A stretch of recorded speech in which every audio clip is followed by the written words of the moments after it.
Reverend Faria, pastor of the Brazilian Church of Manhattan, New York City. You know, I have a gospel message for your life. You know, Jesus' message can change your life forever. God bless you. Alô, pessoal, sou a pastora Maíra Faria, da Igreja Brasileira de Manhattan, na cidade de Nova York. Esperamos vocês às 6 horas da noite, no domingo. Deus te abençoe. Hi, aqui é o Reverendo Faria, pastor da Igreja Brasileira de Manhattan. Nós estamos aqui no programa Brasil Gospel TV, chegando até você mais uma vez para dizer que Jesus se importa com você. E por isso esse programa existe, para chegar até você e te abençoar e trazer as boas novas de Jesus Cristo para a sua vida.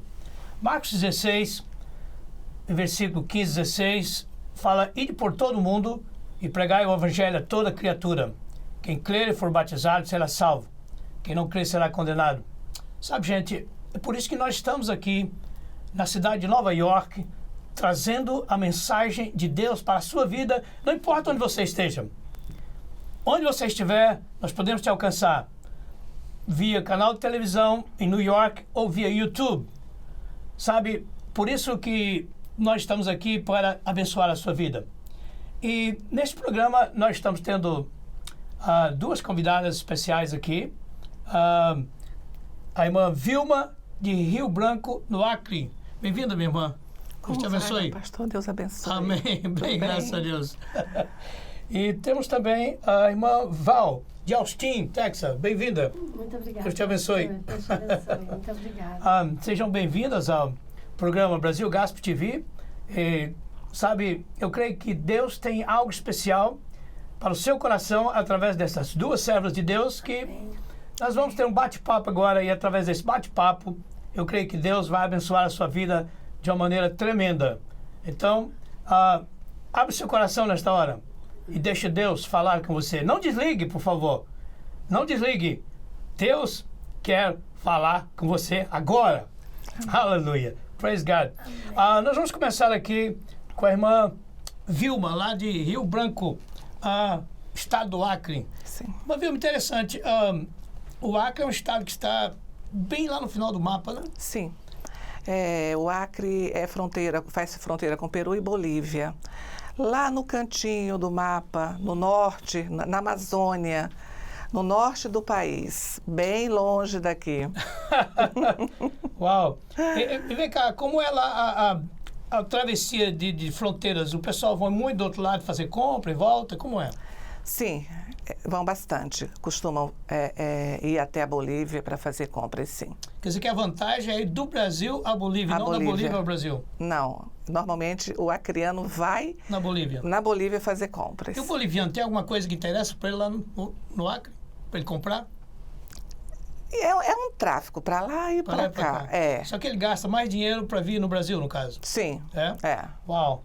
Então, eu me lembro de uma vez que eu fui à Argentina. Era mais barato para os argentinos virem no Brasil fazer compra. Sim. Mas parece que hoje mudou a história, né? Sim. O dinheiro ficou mais forte, né? Isso. É interessante. É bênção de Deus, né? Interessante. Agora, você mora há quanto tempo lá na cidade de Rio Branco, no Acre?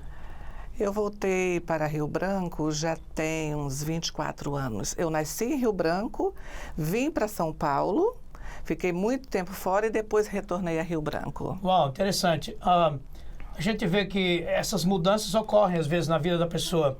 E, sabe, mudanças ocorrem para pior ou para melhor. No caso dela, parece que ocorreu para melhor, porque ela retornou à cidade que ela nasceu, certamente por um propósito. Vamos conversar com ela agora e verificar algumas coisas interessantes que ocorreram na vida dela.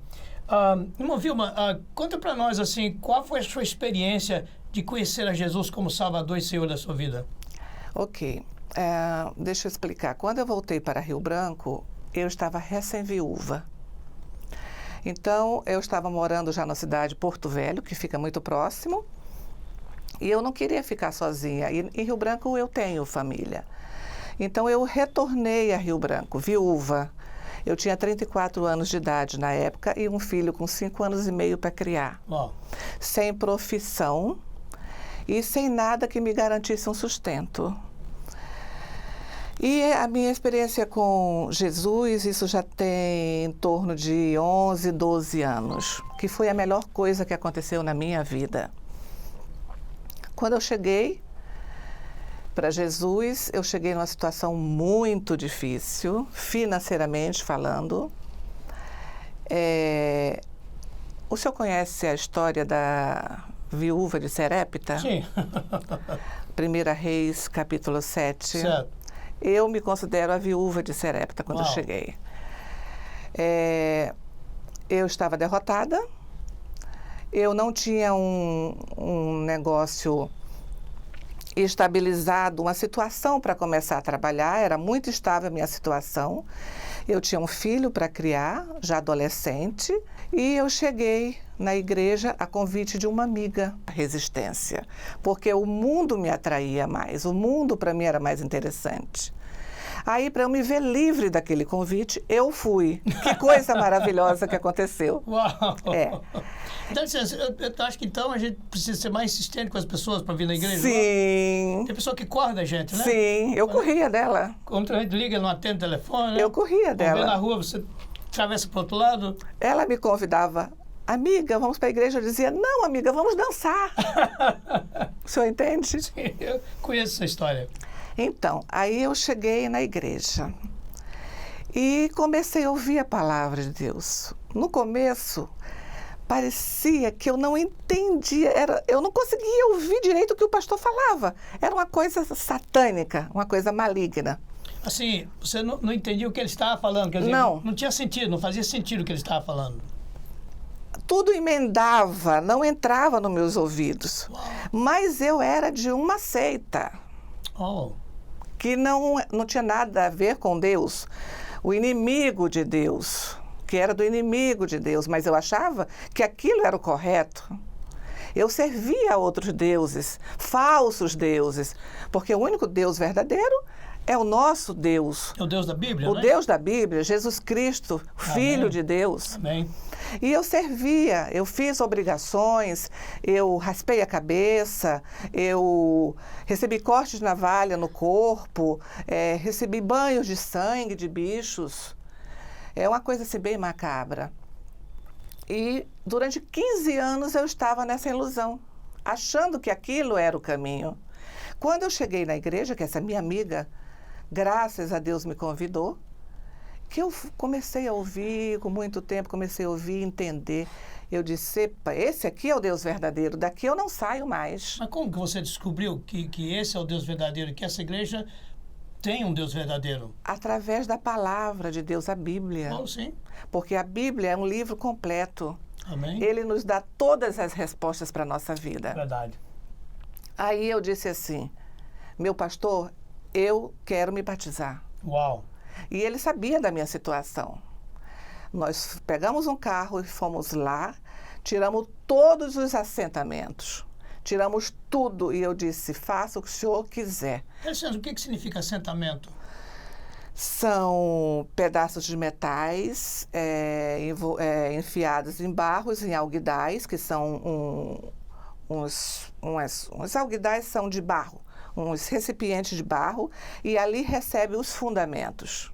O que é fundamento? Desculpa, eu queria que você explicasse, porque tem muita gente que não sabe o que é isso. Os fundamentos são coisas que a mãe de santo ou o pai de santo planta ali dentro, junto com o egé, que significa sangue. Quando você vai recebendo as obrigações, vai jogando o sangue dos animais ali em cima. Além de você receber, aquilo lá também recebe. Você fica ligado àquilo lá. Quando você fala você receber, o que? Você toma também o... Sim. Você tomava o sangue dos animais? Tanto pela boca como recebia jogando no corpo da cabeça pelo corpo. Dava um banho assim? Sim. Estava na cabeça, Sim. estava com o corpo banhado de sangue, Sim. e você tomava também? Sim, e ficava recolhida. E botava dentro daquele lugar também o sangue? Também. E recolhida, comendo com a mão, dormindo no chão, sem ter contato nenhum com o mundo. O que significa recolhida? É você... Dentro de um lugar próprio. Um local enclausurado? Um local próprio deles lá. Isolada, né? Porque a minha tia de sangue era líder do negócio, onde ela perdeu 45 anos da vida dela. Depois que eu me converti, logo depois ela também se converteu, para a graça de Deus. Uau. Ela também abandonou tudo aquilo que ela viu, que aquilo era só uma ilusão, de ter sido enganada durante 45 anos da vida dela. Mas não, a Bíblia diz que o inimigo veio para roubar, matar e destruir. João 10:10. É. Então, eu entendo que tem muita gente sincera, com coração sincero, com essa prática, com boa intenção, Sim. pensando que está servindo a Deus. Sim. E lógico, não estamos aqui para falar mal de ninguém, Não. mas para deixar que as pessoas saibam, através do seu testemunho, que Deus está além disso, gente. Deus, sabe, enviou Jesus para morrer na cruz do Calvário para te libertar desse cativeiro. Isso traz um cativeiro na vida da pessoa. É A pessoa é infeliz, a pessoa é triste, a pessoa não tem liberdade. Ele tem um Senhor muito mau, muito pesado. E eu entendo que você trocou o Senhor que você tinha pelo Senhor Jesus. Amém. E a Bíblia diz também que o fardo de Jesus é leve e suave. É isso mesmo? Aleluia. Ok, então você ficava enclausurada nesse lugar escuro ou não era escuro? Não era Não escuro, necessariamente. não. E só tinha contato com as pessoas do próprio local e da própria seita, Oh. que também estavam preparadas para ter contato com a gente. Mas quanto tempo você ficava enclausurada? 21 dias. 21 dias? 21 dias. Aí depois, quando saía, ainda seguia vários preceitos. Não pode isso, não pode aquilo, não pode aquilo, não pode aquilo. Mas vem cá, 21 dias por ano ou só quando você inicia? Não, só quando dava obrigação. Oh, Mas são várias obrigações. Sim, mas todas as obrigações você tinha que ficar enclausuradas, Sim, ou não? sim. Então isso era várias vezes por ano? Não. De tempos em tempos. Primeiro você faz o negócio, que é fazer a cabeça, que eles falam. Quando você perde os cabelos, é uma obrigação muito grande, fica 21 dias. Aí depois você dá a obrigação de 1 ano, depois você dá a obrigação de 3 anos, depois você dá a obrigação de 5 anos, depois você dá a obrigação de 7, que é para você já receber o cargo de mãe de santo ou de pai de santo. Eu cheguei a dar até a 5ª obrigação. Antes disso, o Senhor Jesus foi lá e me pegou. Graças a Deus. Interessante que quando você diz que Jesus te pegou, é porque você foi convidado por um amigo, você corria dela, você foi à igreja evangélica, escutou a palavra de Deus e no início, que não fazia sentido, mas com a sua continuação, a palavra de Deus penetrou e trouxe libertação na sua vida. Sim. E te abriu os olhos para as coisas de Deus, não é isso? Sim, claro. Interessante, claro. interessante. Isso Veja, mesmo. gente, o que Deus faz. A palavra de Deus traz libertação. Amém. Ela traz mudança de vida. Ela, sabe, faz algo lindo e maravilhoso na vida da pessoa. Vale a pena ler a palavra de Deus. Vale a pena escutar a palavra de Deus. Portanto, eu te peço, começa a ler a palavra de Deus. Começa a escutar a palavra de Deus. Nós não estamos aqui nesse programa entrevistando a irmã para criticar ninguém, nem falar mal de ninguém, nem de religião, mas estamos mostrando uma realidade que milhares de pessoas estão vivendo nesse momento, com boa intenção, como eu disse antes, mas equivocados.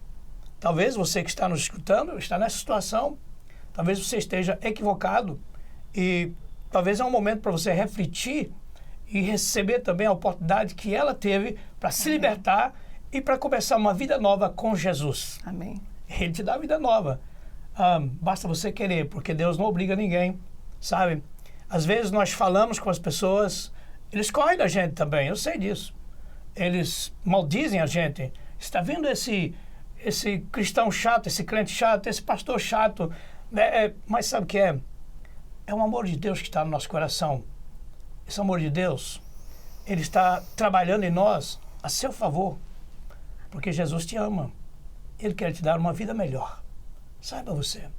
Então, esse testemunho que está nos trazendo, a irmã Vilma, é um testemunho de mudança de vida para melhor.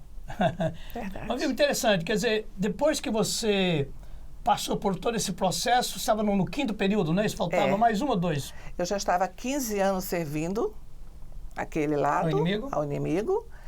15 anos perdido da minha vida, acreditando que aquilo estava muito certo. E cheguei a fazer a 5ª obrigação. Aí cheguei a receber o convite, fui à igreja e a minha vida começou a mudar. Para pior ou para melhor? Eu nasci de novo, pastor. Eu nasci de Aleluia. novo. Hoje eu sou uma outra mulher. Os meus negócios, que eram tão difíceis, quando eu achava, agora eu vou, e trabalhando muito, sempre. Agora eu vou prosperar. Eu dava 2 passos para frente, 4 para trás. Uau. Com Jesus tudo mudou. Eu não tinha uma casa para morar, morava de favor. Eu não tinha dinheiro para pagar aluguel. Uou. Meu pastor, um dia eu cheguei na igreja, o dinheiro que eu tinha em reais era R$20. $6. Para pôr a gasolina, para trabalhar no dia seguinte. Uau. E o meu pastor fez um apelo, eu fui e dei os R$20. Aí eu disse assim, Deus proverá. Eu tava... Quer dizer, deixa eu ver se entendi. Foi feito um apelo na igreja que estava precisando de uma oferta especial. E você pegou o único dinheiro que você tinha, que era R$20, média de $6, Sim. Chegou lá e deu todo o dinheiro que você... Dei. Apareceu na oferta da viúva? Sim. Uau. Era tudo que eu tinha. Uau, tremendo, né? Mas eu dei sem medo e com amor. Porque o importante é você dar com amor. E Deus nos honra. Verdade. Porque Ele conhece o nosso eu, o nosso coração. Uhum. E eu passei por eu tenho muitas experiências lindas. Sim, mas o que aconteceu quando você deu tudo que você tinha? O que aconteceu depois? Você ficou sem dinheiro, sem nada de agora. Aí fui trabalhar com o restinho de gasolina que eu tinha. E eu tinha um sócio. No dia seguinte, ele chegou na empresa e disse, meu amigo, você recebeu algum dinheiro de outro negócio que ele tinha? Ele disse, minha filha, eu recebi. Quanto você precisa? Eu disse, me empreste R$500. Uou! Divide para 500 é muita coisa. Entendeu? Então, eu comecei tendo muitas experiências e isso foi crescendo a minha fé. Porque você ora e Deus responde. Você ora e Deus responde. É interessante, veja só. Às vezes, gente, a igreja tem necessidades e lança um apelo especial. Não se assuste, se você for a uma reunião na igreja evangélica, nós temos momento de louvor, oração por sua vida, se você desejar. Nós temos momento de ministrar a palavra de Deus para abençoar e alimentar a sua vida. E nós temos um momento também que nós recolhemos dízimos e as ofertas, mas não é com a arma, ninguém para dar. Não, nós vamos recolher os dízimos e as ofertas. As pessoas trazem os seus dízimos e as suas ofertas. Em momentos especiais, nós temos, às vezes, um alvo. E nós podemos dizer, olha, gente, nós temos um alvo agora, temos que comprar tal coisa para a igreja, ou construir um templo, ou fazer alguma coisa. Aí, então, a pessoa traz uma oferta extra, chamada especial. Isso. Né? Eu entendo que talvez seja isso que aconteceu. Você trouxe uma oferta especial. Era o único que você tinha. Era o único que eu tinha. Quer dizer, ela deu com amor e que ela viu a necessidade da obra de Deus. Uhum. Não é que as pessoas, não é que nós estamos lá na igreja para arrancar o dinheiro das pessoas. Ninguém obrigou ela a fazer isso. Não. Entendeu? Talvez se você, na época, contasse para uma pessoa, amiga sua ou parente, eles iam criticar a igreja dizendo, tomaram o seu dinheiro, te enganaram. Uhum. Nós não tomamos dinheiro de ninguém, nem enganamos ninguém. Nós recolhemos as ofertas, porque a obra de Deus precisa ser sustentada, gente. Como é que a obra de Deus é sustentada se nós que servimos a Deus não entregarmos os nossos dízimos e as nossas ofertas? Caso contrário, não teria templo, não teria som, não teria lugar para sentar, não teria nada. Nós íamos reunir debaixo da árvore e ninguém ia querer ir na igreja, né? Você gostaria de ir numa igreja que é debaixo da árvore, quando chove, molha, quando está calor, ninguém suporta, quando tem frio, ninguém suporta, não tem lugar para sentar? Eu creio que não. Se eu te convidar para vir na nossa igreja, não tiver um lugar para você sentar e não tiver quentinho no inverno ou fresquinho no verão, você vai dizer, não vou mais naquela igreja. Então, gente, quero que você entenda que Deus criou os dízimos das ofertas para sustentar a obra dele, para sustentar aqueles que estão a serviço da igreja também. Portanto, se você é aquele que critica, saiba, eu entendo que é normal. Ninguém é obrigado a dar dízimo ou ofertar, principalmente você que visita a igreja. Agora, quando nós entendemos o que é dízimo e oferta, nós fazemos com amor, com carinho. Sozinha. Uau. O meu sócio é Jesus. Amém, aleluia. Tremendo, né? Isso, gente, chama-se prosperidade. Agora, existe prosperidade em várias áreas da vida. A primeira prosperidade que entrou na vida dela foi a prosperidade espiritual. Amém. Esse é o número 1 que tem que entrar na vida da pessoa, porque aí vem com salvação, libertação, transformação, regeneração, mudança de vida para melhor. Aí depois Deus usa do seu favor para abençoar a vida daqueles que estão com o coração sincero na presença dele. Veja só, não basta você vir para Jesus e estar frequentando a igreja. Você precisa estar com o coração sincero. Você precisa estar com o coração aberto para Deus trabalhar na sua vida. Porque Ele realmente trabalha. Ele liberta. Ele transforma. E Ele faz de você uma nova criatura. Sabe, isso é lindo. Ele fez na minha vida um dia também. Sabe, é lindo o que Deus faz. Gente, Deus não mudou. Ele é o mesmo ontem, hoje e o será eternamente. Verdade. Aleluia. Interessante. Você hoje está com uma vida financeira regular, tranquila. Você disse que pode viajar 3 vezes por ano em viagem internacional, fora as domésticas, né? Quer dizer que hoje você está com a sua vida financeira estabilizada, a sua vida espiritual estabilizada. Amém. E você hoje é uma pessoa realizada, não é isso? Sim, tranquila. Que coisa boa, não? Tranquila. Só Jesus pode fazer isso, Só não? Jesus. Aleluia. Jesus Uou. é a verdade, Jesus é o caminho, Jesus é tudo na nossa vida. Sem Jesus não somos nada. É verdade. Qual o conselho que você dá para as pessoas que estão nos escutando agora com relação à mudança de vida que você teve e o que eles devem fazer também para ter uma mudança de vida e encontrar Jesus? Você pode estar até tranquilo financeiramente, você pode ter todos os diplomas possíveis que a pessoa pode ter das universidades, conhecimento, sabedoria, falar muitas línguas. Você pode ser uma pessoa rica, milionária ou arquimilionária, ou você pode não ter nada dessas coisas. Mas eu te digo uma coisa, o mais importante não é ter tudo isso. O mais importante não é a posição que ela chegou financeiramente. O mais importante é a paz que ela adquiriu. Amém. É a libertação. É o medo que ela tinha do Senhor, que ela tinha antes, agora ela não tem medo mais, porque nós não temos medo de Deus, nós temos amor, respeito. Amor, prazer. Nós temos prazer e alegria de servir a Jesus. Sabe, agora nós somos livres, Jesus nos libertou. E sabe, o mais importante foi quando ela recebeu Jesus, salvação, perdão e transformação. Agora, claro, Jesus resolveu ajudá-la em uma outra área que ela estava tentando trabalhar. E, sabe, agora o mais importante, você pode ter tudo isso, mas talvez você não tenha paz, alegria, você não tenha prazer de estar com a sua família, talvez a sua família está desfacelada, e todo o seu dinheiro talvez você daria para conseguir paz, alegria e o amor da sua família. Mas o dinheiro não vai fazer isso, porque tudo isso pode e vem de Jesus. Se você quiser ter isto, você pode tê-lo agora mesmo. Nós vamos orar por você. Venham para Jesus, não percam mais tempo. Não percam 10 anos, 20 anos de suas vidas. É muito tempo, meus irmãos. Venham para a igreja, procure o pastor, esteja com Jesus, porque Jesus é o caminho, a verdade e a vida. Não tem outro caminho. E a gente fica nessa ilusão do mundo, perdendo muito tempo. E o tempo passa. O tempo passa e não tem como resgatar o tempo. Meu pastor, eu lhe digo de todo o meu coração, eu me arrependo do tempo que eu perdi. Eu me arrependo muito do tempo perdido. A Bíblia fala que é o tempo da ignorância. É né? o tempo da ignorância. Quando você não conhece Jesus, quando você tem os seus conceitos próprios, conceito religioso, conceito da vida, é o tempo da ignorância. Você está perdendo seu tempo. Sabe, olhando agora para o nosso telespectador, qual a palavra final que você teria?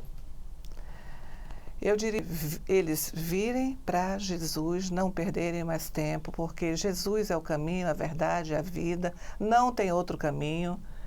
E é o que o Senhor falou, a paz, a tranquilidade e a certeza do amor de Deus em nossas vidas não tem preço. O amor, a gente sente o amor de Deus em nossas vidas, o carinho. No momento que você se sente fraco, você sabe que Deus está te pegando pela mão, te levantando. Ou então te carregando no colo.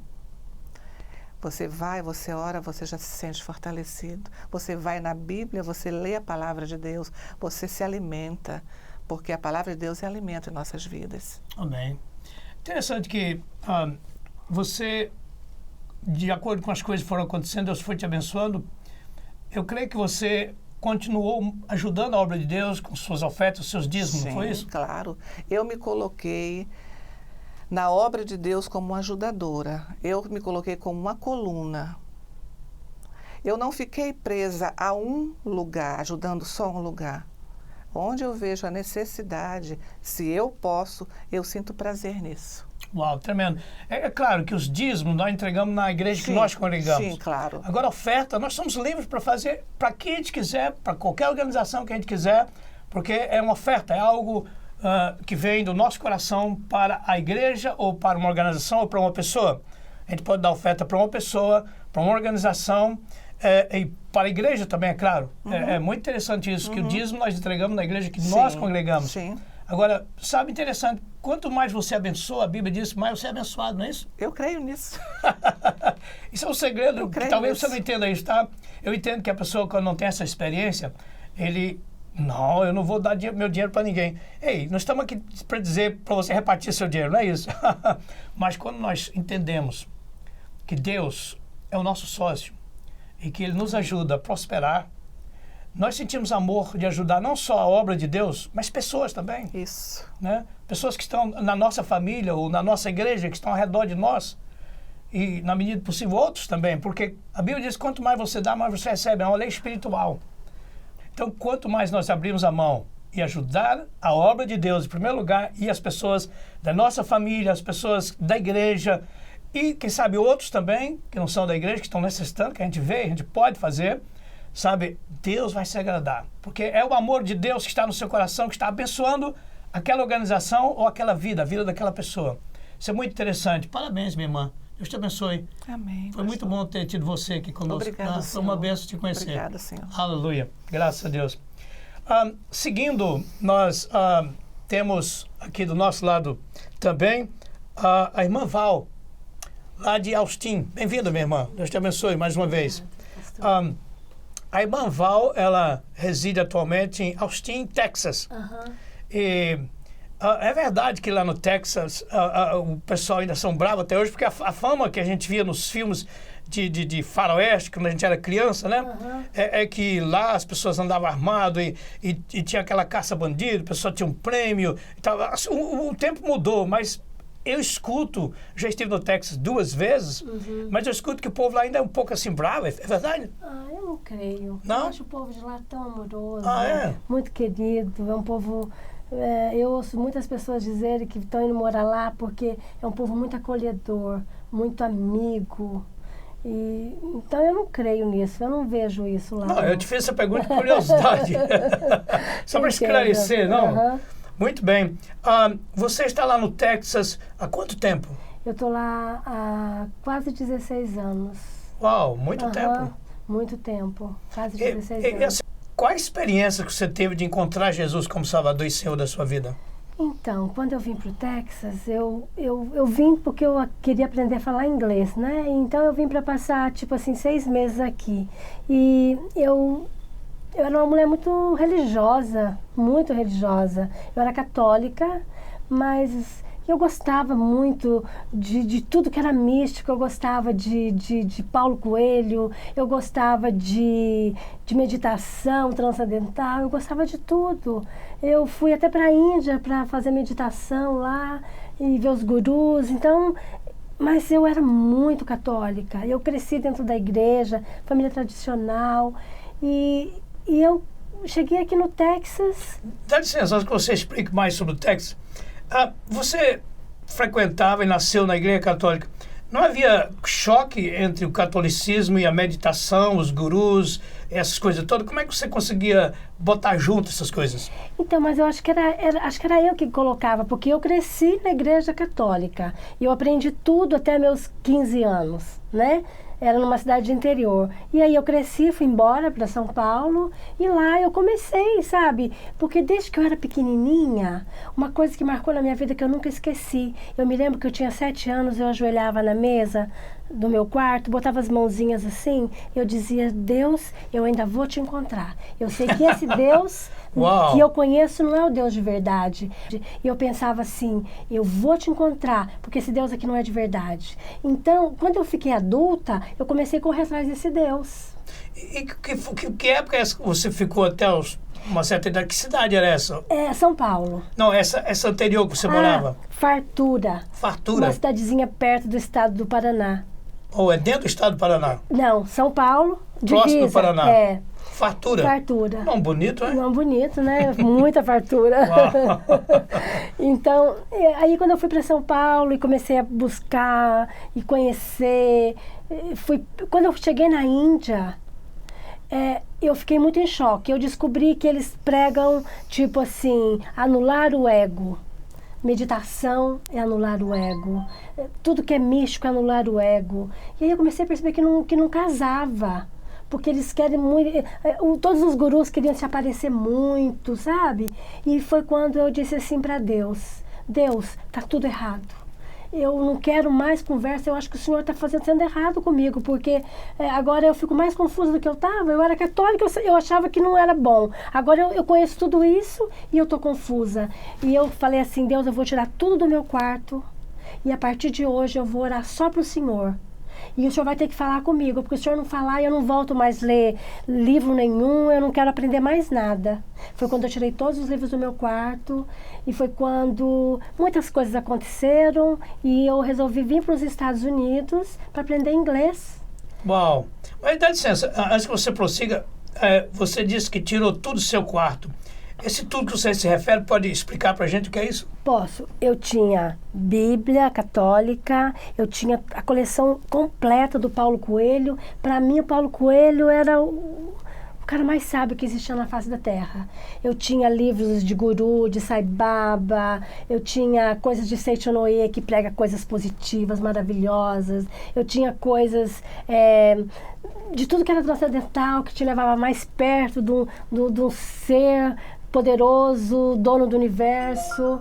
Então, tudo aquilo, sabe, não estava mais fazendo sentido, né? E aí, quando eu vim para a América, eu não pensava que eu estava vindo aqui, eu pensava que eu estava vindo para aprender inglês. E quando eu cheguei aqui, tem um pastor no Texas, que ele está lá, continua lá. Ele estava chegando e ele ia buscar todo mundo no aeroporto e chamar para Jesus. E ele me buscou e me levou para a igreja. E eu falei: nossa, esse cara trazer eu para a igreja, para quê? Eu falei: mas eu vou, não conheço nada ainda, né?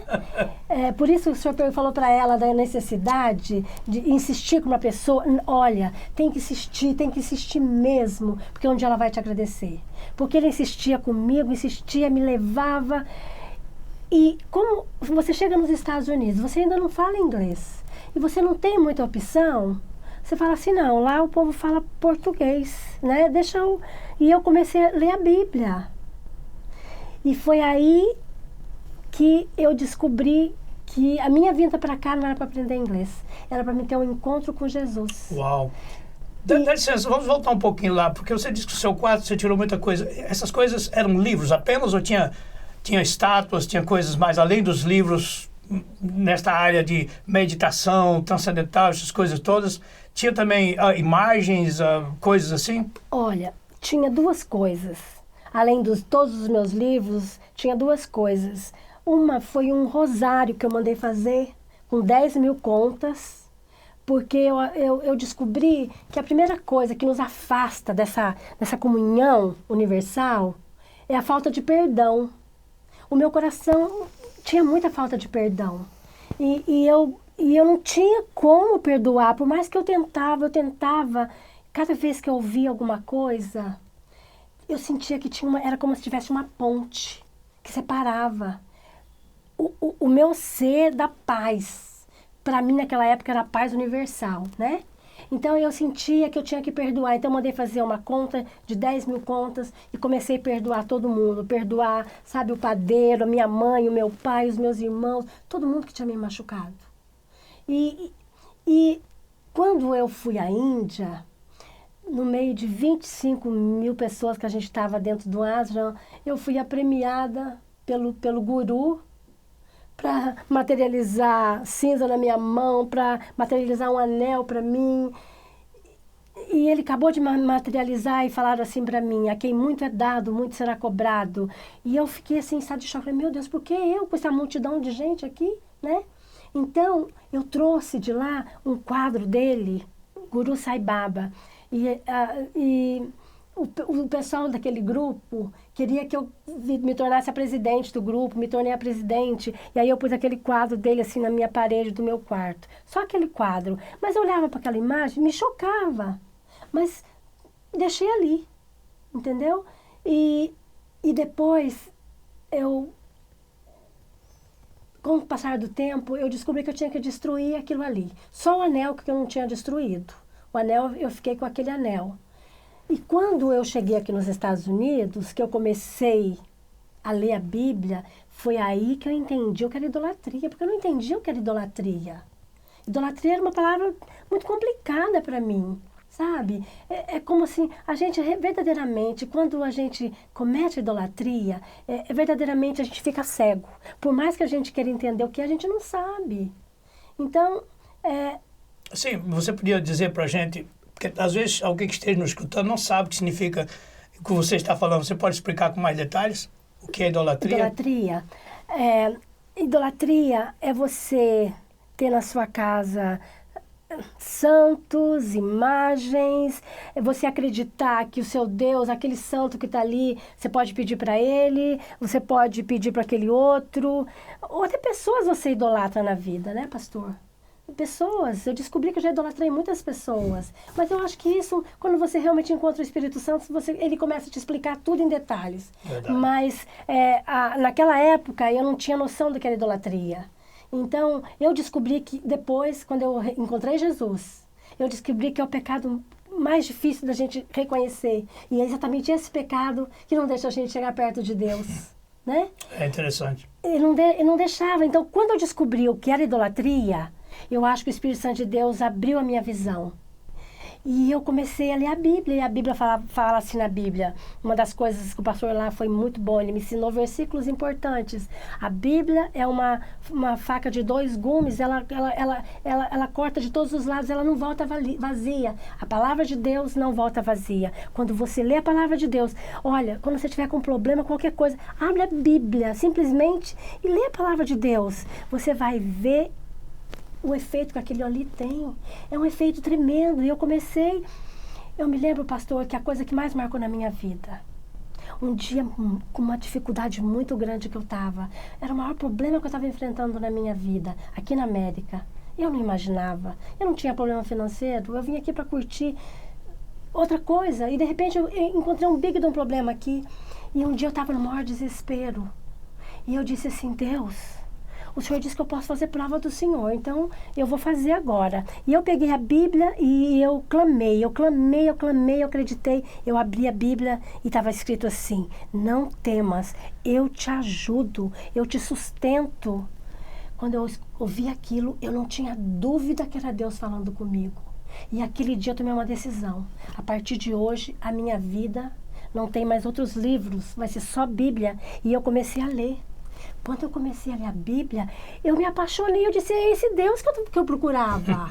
Porque na Bíblia eu só comecei a encontrar palavras de amor, palavras de consolo.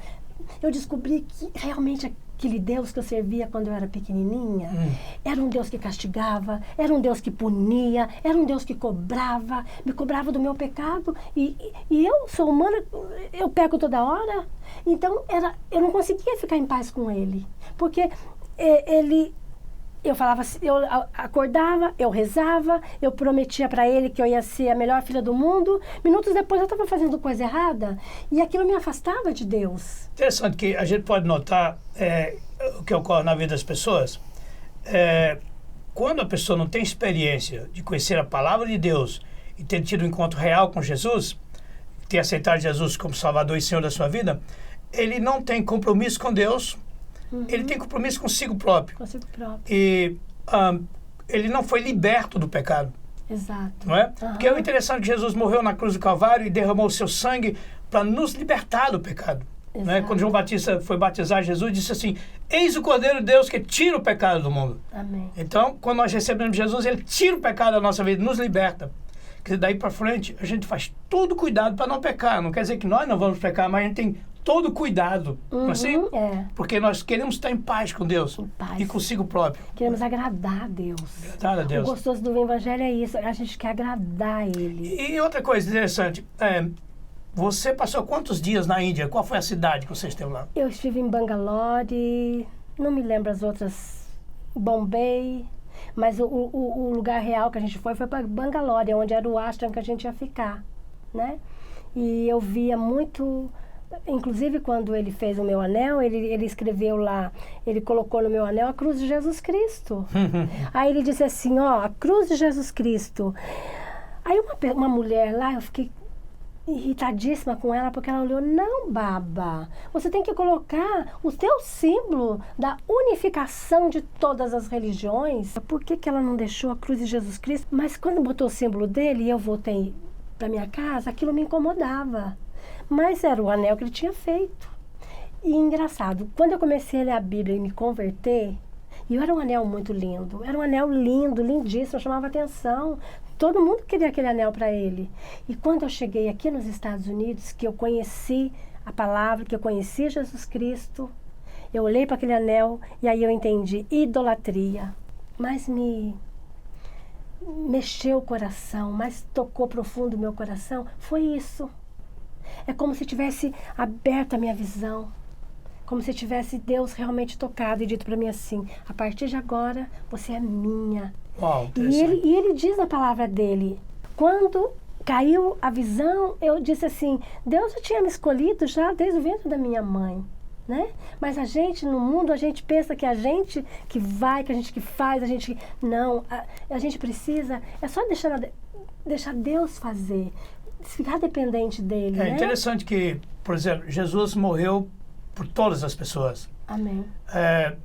Agora, cabe a nós aceitarmos o seu sacrifício e voluntariamente entregar nossa vida a Ele e dizer, Jesus, venha ser o meu Senhor e Salvador da minha vida, perdoa os meus pecados, muda a minha vida. Quer dizer, na verdade, a Bíblia diz que todos foram escolhidos por Jesus, mas nem todos aceitaram. Então, lá em João 3,16, que é o texto áureo da Bíblia, porque Deus amou o mundo de tal maneira que deu seu Filho unigênito para que todo aquele que nele crê não pereça, mas tenha a vida eterna. Quer dizer, nós temos que crer, obedecer, nós temos que ter ação própria, né? Sim. Pode ser uma ação própria que nós descobrimos sozinho, ou pode ser uma ação própria que nós descobrimos com a ajuda de outra pessoa que serve a Deus, não é isso? Sim. No seu caso foi esse pastor lá de Austin, do Texas, não? É verdade. Perfeito. É verdade. Por isso que é muito importante hoje, eu vejo assim, aquela palavra que diz assim, que nós precisamos sair e pregar o evangelho para toda criatura. É verdade. Né? As pessoas, às vezes, a gente fala de evangelho e eles olham assim,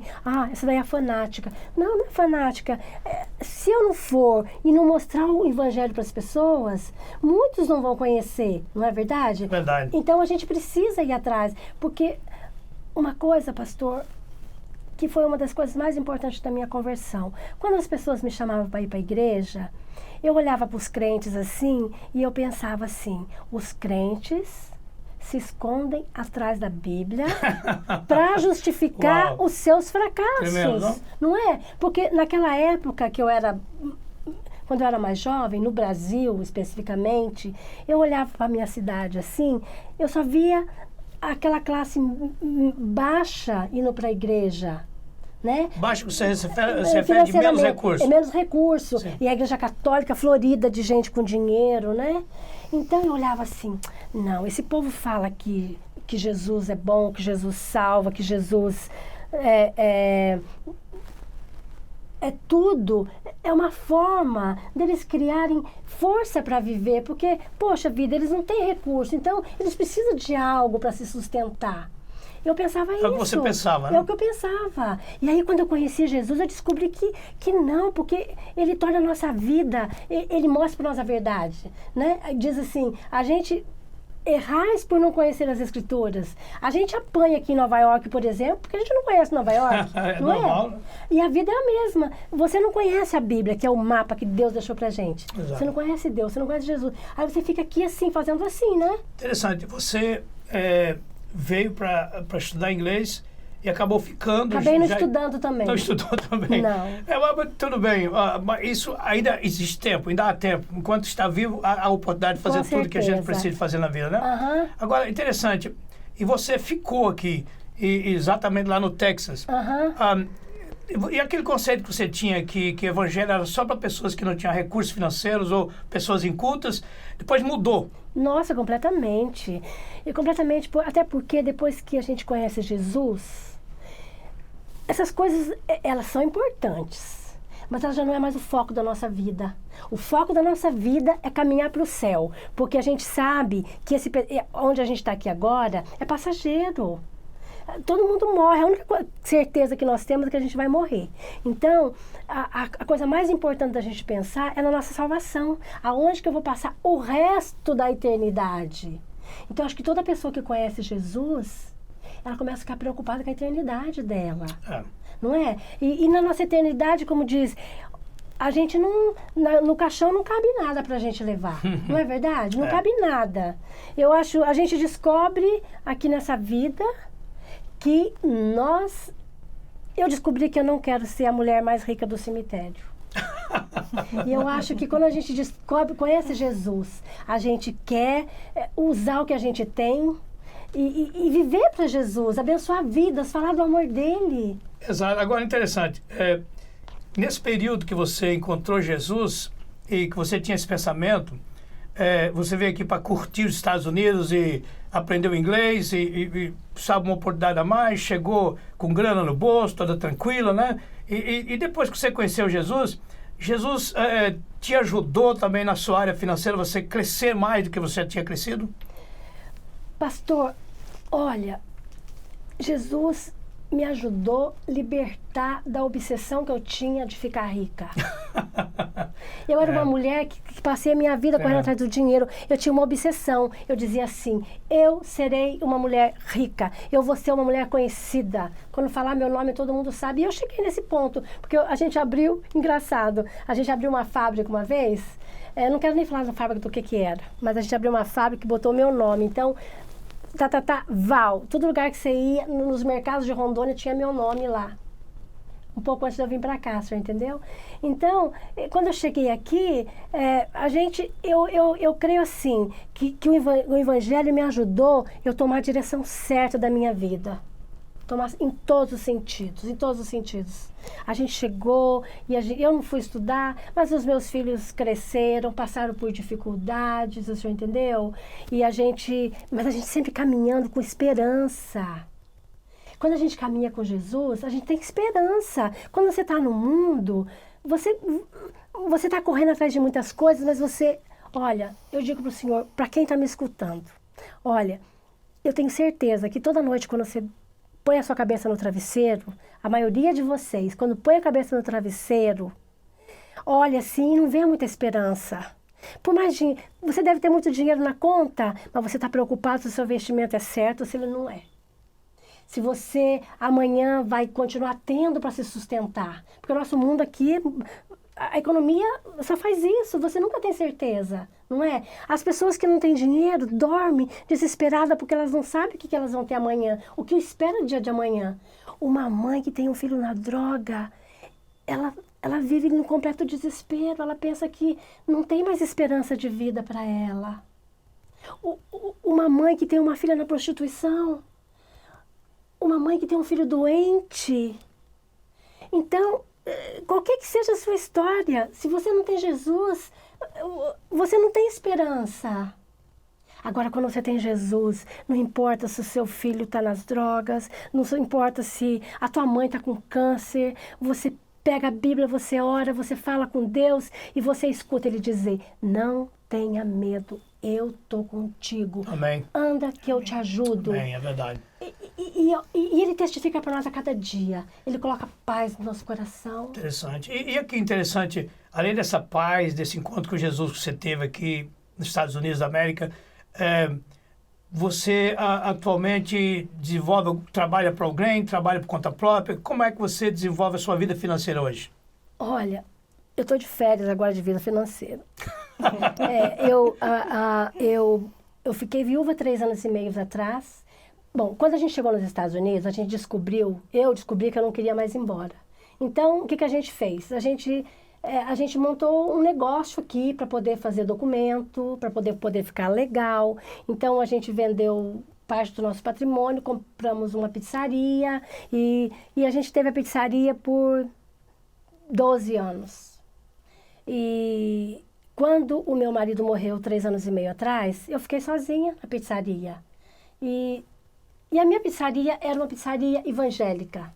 A gente decidiu, quando a gente conheceu Jesus, que nós não tínhamos mais preocupações com dinheiro, que a gente queria usar o nosso negócio somente para evangelizar. Então a gente pegou, colocou na nossa pizzaria lá, Jesus Loves You, a gente sempre escrevia algum versículo, cada vez que a gente fazia flyer, e nós tínhamos um propósito. Cada pessoa que entrava ali dentro, a gente tentava falar alguma coisa de Jesus. A gente recebeu muitas ligações de pessoas falando coisas horríveis, mas recebemos muitas ligações de pessoas que diziam assim, você realmente acredita que ele traz paz? Você pode vir falar dele para mim? Uau. Eu já cheguei num hotel, falar com o senhor bêbado. Olha, interessante, eu vou contar isso pro senhor, que é uma coisa linda. Um senhor estava no hotel e ligou para a pizzaria e disse para mim assim, olha moça, eu não tenho paz. Eu não tenho paz. Eu não acredito nesse Jesus que vocês falam. Mas se você tiver tempo e quiser vir falar de Jesus para mim, eu aceito, porque eu não sei mais o que eu faço da minha vida. E foi uma coisa assim que foi muito forte, porque eu procurei muita gente para ir comigo e não achei ninguém. 2, 3 pastores, todo mundo estava com muita coisa para fazer e ninguém podia ir comigo. Eu tomei uma decisão. Eu não tenho inglês suficiente, mas é Deus que vai me dar. Na última hora, minha filha disse assim, não, mãe, eu vou com você. E nós somos nós duas. Quando chegamos lá, ele não aceitou que a gente descesse no lobby. Ele quis que a gente subisse no quarto. Eu falei, então a gente não tem medo, Jesus está com a gente, vamos lá. Falamos de Jesus para ele. Ele quis ir para a igreja com a gente no dia seguinte, levei. Quando o pastor chamou para receber Jesus, ele foi o primeiro, foi lá, aceitou Jesus. Bom, resumindo, ele me ligou algumas vezes mais depois, e eu sempre dizia assim, não, Deus, eu não posso ficar...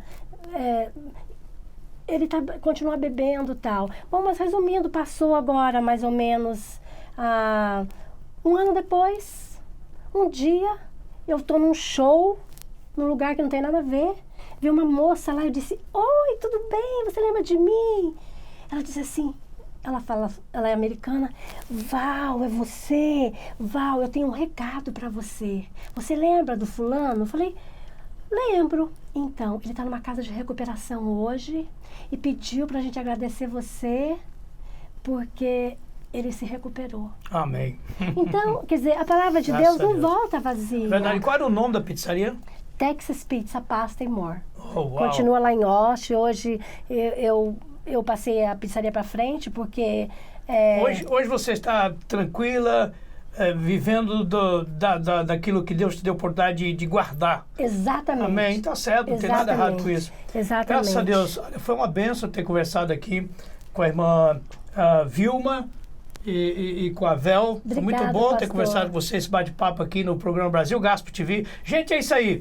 Brasil Gospel TV trazendo até você novidade de vida. Nós estamos encerrando essa parte aqui com essas duas convidadas especiais e nós vamos fazer uma oração por você agora. Amém. Sabe? Eu gostaria que você agora parasse o que você estivesse fazendo.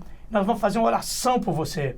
Nós vamos pedir uma bênção de Deus na sua vida, na sua família, nos seus negócios, para Deus abençoar o seu trabalho, para você que trabalha como empregado, para você que tem uma empresa, para você que é um investidor, para você que precisa de uma bênção de Deus na sua família, na sua vida pessoal, uma libertação, uma transformação, uma regeneração, para que Deus possa clarear a sua mente, para que você encontre a verdade de Jesus Cristo, sabe? Sim. Nós vamos orar por você agora. Vamos pedir, nesta hora, a irmã Vilma vai orar pelas pessoas que são comerciantes, homens de negócio, mulheres de negócio, pessoas que estão investindo, são investidores, pessoas de negócio. E depois a irmã Val vai orar pelas demais pessoas, pelas famílias, para que Deus possa vir com providência na sua família. Vamos ter uma palavra de oração, então, irmã Vilma, pelas pessoas que são pessoas de negócio, são investidores. Oremos. Senhor, meu Deus, eu te peço, em nome de Jesus, Pai, abençoa essas pessoas que estão vendo esse programa. Toca nos negócios delas, Senhor. Abre os céus. Prospera, meu Deus. Que eles venham ser vitoriosos, Pai. Pessoas que estão querendo abrir o seu próprio negócio, a sua empresa, Senhor. Abençoa poderosamente, Pai. Eu te peço em nome de Jesus. Senhor, aqueles que trabalham para outras pessoas, abre portas de emprego, portas melhores, que elas venham prosperar, que elas possam, Senhor, do seu trabalho, do suor do seu rosto, tirar o sustento, Pai, para tomar conta das suas famílias, de seus filhos, esposa, esposo. Ó Pai, eu te peço em nome de Jesus, abençoa todos eles, Pai, com teu amor, com a tua misericórdia, em nome de Jesus. Amém. Amém. Senhor Jesus, eu quero colocar na sua presença nessa tarde todas essas mães, Senhor Jesus, que estão com o coração doendo, machucado, sangrando, porque estão com seus filhos perdidos no mundo. Eu quero te pedir por essa mãe, Deus, que o Senhor coloque a mão no coração dela, Senhor Jesus. Você que está aí com o coração apertadinho, ó Senhor Jesus, toca nesse coração. Senhor Jesus, toca no coração daquele pai, Senhor Jesus, que não tem comida para pôr dentro de casa. Eu te peço, Senhor Jesus, eu te peço por todas as pessoas que nesse dia estão passando por dificuldade, por essas pessoas que estão doentes, Senhor, que pegaram um diagnóstico de câncer, que não tem cura. Ó Senhor Jesus, visita esses lares, mostra para essas pessoas que o Senhor é um Deus de cura, que o Senhor é um Deus de libertação, que o Senhor é um Deus de vitória. Sim, meu Pai. Sim, Senhor Jesus, visita esses lares. Nessa tarde, Senhor Jesus, que o Senhor realize milagres. Você que está aí na sua casa esperando um milagre, creia e receba. Em nome de Jesus. Amém. Amém. Se você receber essa oração, creia, porque Deus trabalhou na sua vida agora. Amém. Se você morar na cidade de New York ou cidades vizinhas, venha visitar a Igreja Brasileira de Manhattan. Sim. Estamos lá nos domingos, às 6 da noite, esperando. E também você pode assistir esse programa em 3 canais de televisões da cidade de New York, no Time Warner Cable, na WarCN ou no Fios. E via YouTube, você pode botar lá Brasil Gospel TV. E nós vamos estar entrando até o seu lar, o seu trabalho, o seu telefone, onde você estiver, para que a mensagem de Jesus possa chegar na sua vida. Olá pessoal, sou a pastora Maíra Faria. Assista o nosso programa Brasil Gospel TV. Deus te abençoe. Aleluia. Reverendo